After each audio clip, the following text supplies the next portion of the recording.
کہا تم اپنے باپ کو سمجھاتے نہیں ہو؟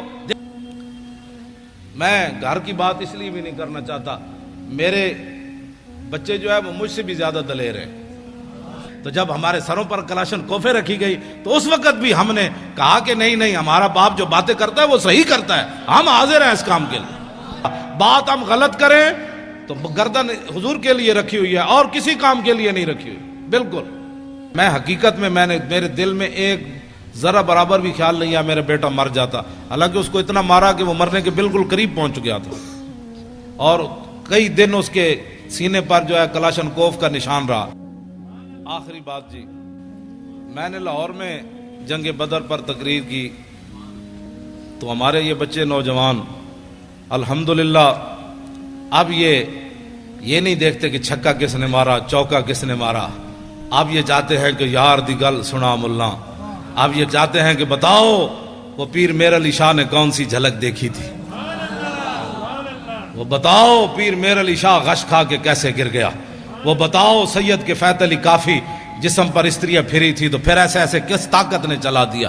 اب ہمارے بچوں کا رخ بدل رہا ہے، جب آپ کا رخ بدل رہا ہے تو انشاءاللہ اللہ کی مدد بھی آ رہی ہے، ساتھ ساتھ اللہ کی مدد آ رہی ہے۔ شاہ جی فرمانے لگے وہ بات سنا دیں میدان بدر والی۔ میں نے تقریر کی لاہور میں، تو میں نے کہا کہ نبی علیہ الصلوۃ والسلام، یہ میرے آقا و مولا کی عادت کریمہ تھی کہ جب رسول اللہ کوئی بھی علاقہ فتح فرماتے نا تو حضور اس کے بعد 3 دن پھر اس جگہ رہتے۔ یہ اعلیٰ سے بھی اعلیٰ لفظ بھی چھوٹا ہے، یہ اعلیٰ اور افضل بہادری کی دلیل ہے۔ میرے آقا اس لیے رہتے کہ اگر کسی میں دم خم ہے تو پھر آ جائے، ہم بیٹھے ہیں۔ لہو ہمم لا منتہا لکبائرہا وہمتہ الصغریٰ اجل من الدہر کانہ وہو فرد فی جلالتہ فی عسکر حین تلقاہ وفی حشمی۔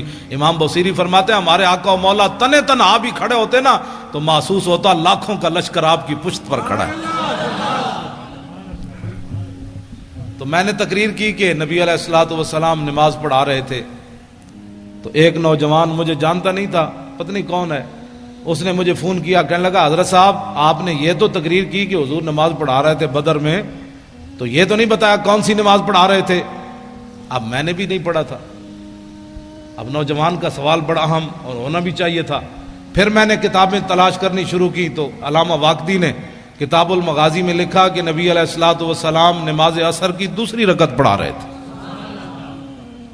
وہ سنیں اور اس کے بعد میری گفتگو ختم۔ دیکھنا میری طرف ہے، حدیث پھر سمجھ آئے گی۔ حضرت جابر بن عبداللہ رضی اللہ تعالیٰ عنہ وہ کہتے ہیں کہ نبی علیہ الصلوۃ والسلام جب نماز پڑھا رہے تھے نا تو اس تبسمہ فی صلاتہ، دوران نماز حضور مسکرا پڑے۔ فلما قضا صلاتہ، جب آپ نے نماز مکمل فرمائی، کل تو میں کیا، تسی بیٹھے ہو طالب علم، کل تو میں کیا تے کل نا ہم سب نے کہا۔ اس کا معنی یہ ہے کہ حضرت جابر ہی نہیں دیکھ رہے تھے، سارے ہی دیکھ رہے تھے۔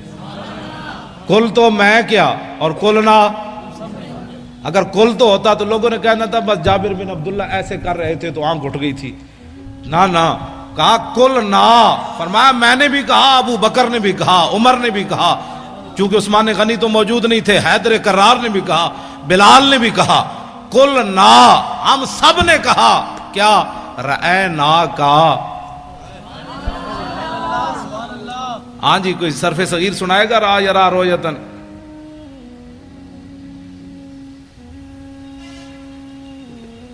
را یرا رویتن فورائن وروی یرا رویتن فذاک مریون لم یرا لم یرا لا یرا لا یرا لن یرا لن یرا لا یرین لا یرین لا یرین لا یرین علم من رال ترال یرا لا یرا ون ین لا ترى لا ترى لا یرا لا یرا ضرب من مران مرایان مرائن و مرائن ولالت من مران مرایان مرائن و مرائن مرات مراتان مرائن و مرایت مراون مران مرائی مرائی و مرایت افضل التفضیل مذکر من ارا رایان ارا نارائن و رائن والمنس من رؤیا رؤیان رؤیات روان و رؤیا فعل تاج من ارا و رائبی و راو و یا راو وات۔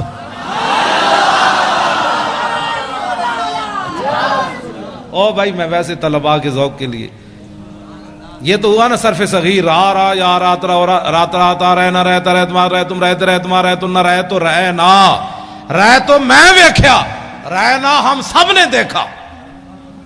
کیوں؟ ہم سب نے دیکھا. رہنا کا تبسم تھا، ہم نے سب نے دیکھا. حضور آپ مسکرا رہے تھے، لاکھوں سلام. تو میرے آقا نے یہ نہیں فرمایا جب آدمی نماز میں کھڑا ہو تو کہاں دیکھتا ہے؟ سجدے کی جگہ. جب رکوع میں جائے تو پاؤں پر، اور جب سجدے میں جائے تو ناک پر، اور جب تحیات پڑھے تو گود میں. سامنے دیکھنے کا تو کہیں بھی حکم نہیں ہے. تو میرے آقا تو سامنے جلوہ گر تھے. تو رأینا کا تبسم تھا، ہم نے سب نے دیکھا مسکرا رہے تھے آپ. تو میرے آقا نے یہ نہیں فرمایا تسی نماز پڑھ رہے تھے یا مینوں دیکھ رہے تھے؟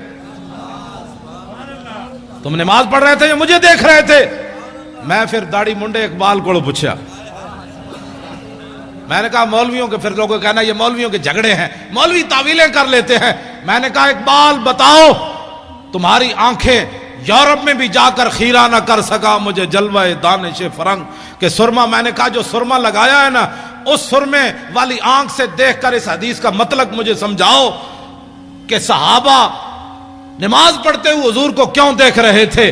تو اقبال کہنے لگا مولوی تجھے سمجھ نہیں آئی کہ شوق تیرا اگر نہ ہو میری نماز کا امام، میرا قیام بھی حجاب، میرا سجود بھی حجاب. رہنا کا تبسم تھا، ہم نے دیکھا کہ آپ مسکرا رہے تھے. میرے آقا نے فرمایا جی ہاں. عرض کی کیوں؟ اب ذرا توجہ میری طرف دیکھنا ہے، حدیث پھر ہی آپ کو سمجھ آنی ہے. یہ اس کا تعلق رہنا کا کہ رویت کے ساتھ ہے نا. تو رویت ہوگی تو پھر بات ہوگی. آپ میری طرف دیکھیں گے تو حدیث پاک بھی آپ کو سمجھ آئے گی. میرے آقا نے فرمایا مرہ بی میکائیل، فرمایا جب میں نماز پڑھا رہا تھا نا، دوسری رکعت کے لیے کھڑا ہوا تو میرے قریب سے میکائیل فرشتے گزرے. والا جناحی اسر الغبار، ان کے پروں کے اوپر بدر شریف کی مٹی کا گرد و غبار تھا. اتنا تو میرے آقا غور سے دیکھ رہے تھے نا، اور وہ بھی جبریل کے پروں کو حضور دیکھ رہے تھے. یہ کون سی توحید تم نے بیان کی نبی کا خیال آنے والی؟ ہمیں بھی بتاؤ. اب تو رسول اللہ سب کچھ دیکھ. مرہ بی میکائیل وعلی جناحی اسر الغبار وہو راجع من طلب القوم، اور وہ میرے غلاموں کی مدد کر کے واپس جا رہے تھے. آگے کیا ہے؟ فضحک الی، فرمایا کہ جب میرے قریب سے گزرے نا تو مجھے ایسے کہا فضحک الی، ایسے جناب ہونے اجازت ہے؟ اب اجازت ہے؟ مسکرا کر اب اجازت ہے؟ جب مجھے دیکھ کر کہا نا ہنستے ہوئے کہ اب اجازت ہے، ہم واپس جا سکتے ہیں، تو فتبسمت الیہ، میں نے پھر مسکراتے ہوئے جواب دیا ہاں ٹھیک ہے آپ واپس جا سکتے ہیں. دین کا کام کرنا ہے. اپنے بچے نور حمزہ میں داخل کراؤ. خالی نعرے لگانے سے تو بات نہیں نہ بنتی. ایک پتر دے دو. میں حقیقت میں میرے دل میں ایک ذرا برابر بھی خیال نہیں ہے میرا بیٹا مر جاتا. حالانکہ اس کو اتنا مارا کہ وہ مرنے کے بالکل قریب پہنچ گیا تھا، اور کئی دن اس کے سینے پر جو ہے کلاشن کوف کا نشان رہا. اس کے سینے پر ایسے رکھی بتا تیرا باپ پیسے کہاں سے لیتا ہے؟ تیرا باپ ایسی تقریریں کیوں کرتا ہے؟ اس نے کہا اس سے پوچھو جو کرتا ہے. کہ پیسے کہاں سے لیتا ہے؟ اس کا اللہ دیتا ہے. وہ کہنے لگے ہمیں تو نہیں دیتا. اس نے کہا تمہارا منہ ہے. اس کو پھر مارنا شروع کر دیا. تو ہمارے ساتھ بدتمیزی، تو اپنے باپ کی طرف بدتمیزی کرتا ہے. انہوں نے کہا تم نے پوچھا، میں نے تمہیں بتایا. اس میں بدتمیزی والی کون سی بات ہے؟ کہاں کون دیتا ہے؟ اس نے کہا اللہ دیتا ہے. کہ ہمیں نہیں دیتا ہے. تم نے غلط سوال کیا. پھر جواب اس کا یہی بنتا تھا بھائی تمہیں نہیں دیتا تو ہم سے پوچھتے ہو. پھر رب سے پوچھو بھائی کیوں نہیں دیتا تمہیں؟ جب تم نے یہ پوچھا ہے تو جواب اس کا یہی تھا تمہارا بوتھا ہے پیسوں لینے کا، آرام خور ہو. تو مر بھی جاتا نا، اللہ کی قسم مر جاتا تو میں نے رونا نہیں تھا. نہیں رونا تھا، ہاں بالکل نہیں رونا تھا. کیونکہ باتیں میں کرنی نہیں چاہیے. اگر کرتا ہوں تو پھر یہ ساری چیزیں تو پہلے آنی ہیں. یہ شہادت گاہ الفت میں قدم رکھنا ہے، اور لوگ آسان سمجھتے ہیں مسلمان ہونا. بچے تساں بھی بچا لے میں بھی بچا لے، پگڑی تساں بھی بچا لئی میں بھی بچا لئی، دولت تساں بھی بچا لئی میں بھی بچا لئی. حضور کا دین وائٹ ہاؤس تک لے جانا کس نے ہے؟ تم تو اپنے ملک میں بھی نہ بچا سکے. وائٹ ہاؤس کے دروازے کون کھڑکائے گا؟ کون آئے گا خالد بن ولید کی قیادت میں کون آئے گا محمود غزنوی جو سومناتھ کے مندر توڑے گا؟ کون آئے گا صلاح الدین ایوبی جو حج عمرے چھوڑ کر بیت المقدس آزاد کرائے گا؟ اب بتاؤ یہ کس نے کام کرنے ہیں؟ پہرا کون دے گا؟ پہرا تو میں نے اور آپ نے دینا ہے۔ مولوی خادم مر جائے یا زندہ رہے، کراچی آوے یا نہ آوے، جب ہم نے مولانا کو طارق لبیک یا رسول اللہ کا کنوینئر بنایا ہے، اور انشاءاللہ جلدی یہ ساری باڑیاں مکمل ہو جائیں گی، آپ خود بڑھ بڑھ کر آگے آئیں، کہیں مولانا میں حاضر ہوں، بتائیں میں کیا ڈیوٹی کر سکتا ہوں، میں حاضر ہوں، آگے بڑھ کر کام کریں نا، یہ پوچھ کر کام دین کا نہیں ہوتا۔ آپ آگے بڑھے، پیسے امن تو صدیق اکبر جائے، پیسے امن تو عثمان غنی جائے، جے غریب ہوئے تو حضرت عقیل انصاری جائے، 1 کلو کھجور لائے نا، ان کے پاس تھی 1 کلو کھجور، اور اتنا غریب ہوئے کھجور بھی کوئی نہ ہوئے تو پھر تولوا اعینہم تفیض من الدم حزنا اللہ یجدوا ما ينفقون۔ جب میرے آقا نے فرمایا قلت لا اجد ما احملکم، غزوہ تبوک کے موقع پر میرے حبیب جب آپ نے یہ بات فرمائی تھی نا اپنے غلام غریبوں کو کہ سواری نہیں ہے، ہم تمہیں کس پر بٹھا کر لے جائیں، 1200 میل کا سفر ہے، تو میرے حبیب وہ منظر میں رب بھی دیکھ رہا تھا کہ جب آپ کے دربار سے غریب صحابہ لوٹے تو رو رہے تھے، یا اللہ ہمیں تو نے پیسے کیوں نہیں دیے، آج ہم بھی سواریاں خرید کر تیرے نبی کے ساتھ تو چلتے کم از کم۔ غریب اس کو کہتے ہیں، غریب اس کو نہیں کہتے جو گھروں کے دروازے کھڑکا کے کبھی زکوٰۃ مانگتا پھرے، کبھی صدقے مانگتا پھرے اور امت پر بوجھ بن جائے۔ غریب یا تو عقیل انصاری ہے یا وہ غریب صحابہ ہیں جو رو پڑے تھے کہ یا اللہ ہم تیرے نبی کی خدمت بھی نہ کر سکے، صدیق جتنا مال تو دینا تھا ہمیں، تو باقی رہ گئے منافق۔ توجہ، میں نے جو مطالعہ کیا، منافق اس کو کہتے ہیں نہ اعلیٰ کام پر راضی ہوتا ہے نہ ادنا کام پر راضی ہوتا ہے۔ یہ بات میری پوری، میں نے وثوق سے یہ بات کر رہا ہوں۔ منافقت کا جو میں نے مطالعہ کیا ہے وہ یہ ہے کہ منافق کبھی بھی نہ اسلام پر راضی ہوتا ہے نہ اسلام کے چاہنے والوں پر راضی ہوتا ہے۔ اعلیٰ کام کرے تو پھر بھی تنقید کرتا ہے اور چھوٹا کام کرے تو پھر بھی تنقید کرتا ہے۔ صدیق اکبر جب سارا مال لے آئے نا تو منافق کہنے لگے یہ تو ریاکار ہے، یہ تو ریاکار ہے، لوگوں کو بتانا چاہتا ہے میں سارا مال لے آیا۔ جب عقیل انصاری کلو کھجور لے آئے تو منافق کہنے لگے اللہ کو اس کی کیا ضرورت تھی کلو کھجور کی، یہ اللہ کو یہ دیتا ہے۔ یہ بات سمجھ آ رہی کہ منافق نہ اعلیٰ چیز پر راضی ہوتا ہے نہ ادنا چیز پر، اور مومن وہ ہوتا ہے جو اعلیٰ پر بھی خوشیاں مناتا ہے ادنا پر بھی خوشیاں مناتا ہے۔ وہ مل گیا سبحان اللہ، کلو کھجور بھی مل گئی سبحان اللہ۔ انہیں جانا انہیں مانا، انہیں جانا، اے لطف نہیں آیا اس شعر دا، اے میں نو گلا پھر جانا ہے کراچی والے، اے سارے ہی بولنا ہے انہیں جانا انہیں مانا۔ او جناب تو سارے نو سلام ہوئے جڑے قد نال کھڑے ہو تسی بولو، او لینڈ لائی تسی سبحان اللہ، سارے بولنا ہے انہیں جانا انہیں مانا، بس انہیں جانا۔ ہم بھی یہی سبق دے رہے، میں کیا بھئی مولوی خادم شعر ہوئے، اس شعر کی کیا بات ہے، حضرت صاحب بڑے جناب، حضرت صاحب دے 8 گز دی پگ بندن نہ، یہ حضرت کون ہوتا ہے؟ جب میرے آقا کی بات ہو گئی تو اس کتے کو بھی لوگ پوچھیں گے یہ بھی بڑا بھونکتا رہا ہے۔ اتنا ہی حضور سے اتنی محبت ضرور کرنی ہے، اتنی محبت ضرور کرنی ہے، رسول اللہ سے اتنی محبت۔ ہمارے وہ مولانا تھے محمد فاضل صاحب شیر پنجاب، وہ کہتے تھے کہ اتنی محبت کر کے رسول اللہ سے قبر میں ضرور جانی ہے کہ جب فرشتے آئیں تو ان کو کہہ دو ذرا رک جاؤ ہنے آ جاندے، ذرا رک جاؤ ہنے آ جاندے، جو آ گئے تھے میں دس دے آ گئے۔ بھائی رک جاؤ، رسول اللہ تشریف لا رہے ہیں، آج تو ان سے پوچھنا ہے کہ میری غلامی قبول ہے کہ نہیں ہے۔ تو میرے آقا تشریف لائیں تو کہ فرما دیں جانے دو یہ اپنا ہی ہے، اس نے کراچی کے روڈوں پر میرے لیے بڑا کام کیا، جب بھی میری بات آئی اس نے میری بات ہی کی ہے، یہ اپنا ہی ہے، آپ جانے دو، بس اپنا ہی ہے، یہ جانے دو۔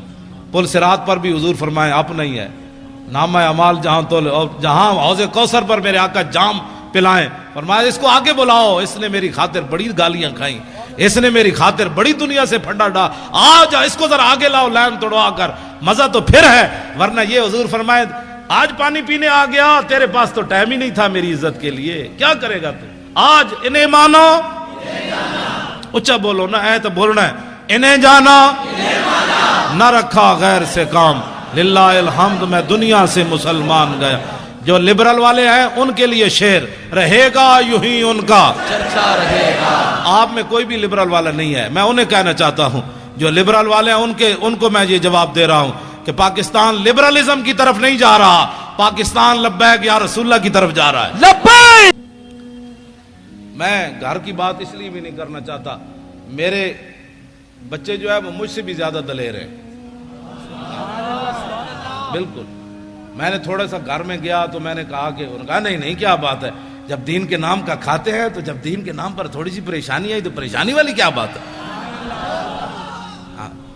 میں نے کہا ظاہر بچے ہوتے ہیں، بچیاں ہوتی ہیں، تو میں نے سمجھایا، میں نے بیٹھ گیا، میں نے کہا نہیں جی کیا پریشانی ہے، وہ ہمیں مار بھی دیتے تو پھر کیا ہونا تھا، جب آپ باتیں کرتے ہیں تو ہمیں پتہ ہے کہ ہمارے ساتھ کیا ہونا ہے۔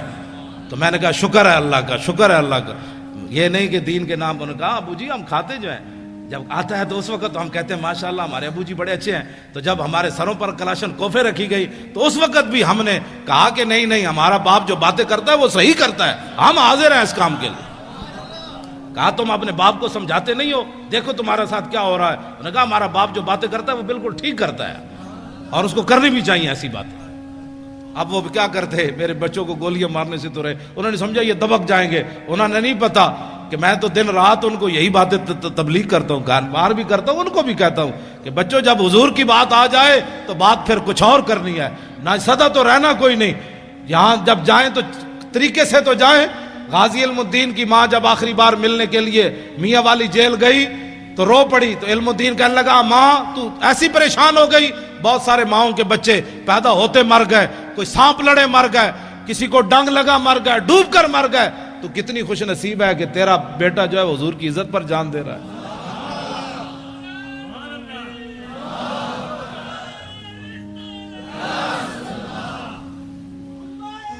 پھر وہی بات لبیک یا رسول اللہ کی بات، حضور کی بات، لبیک لبیک یا رسول اللہ، لبیک لبیک لبیک یا رسول اللہ، لبیک لبیک لبیک یا رسول اللہ، لبیک لبیک لبیک یا رسول اللہ۔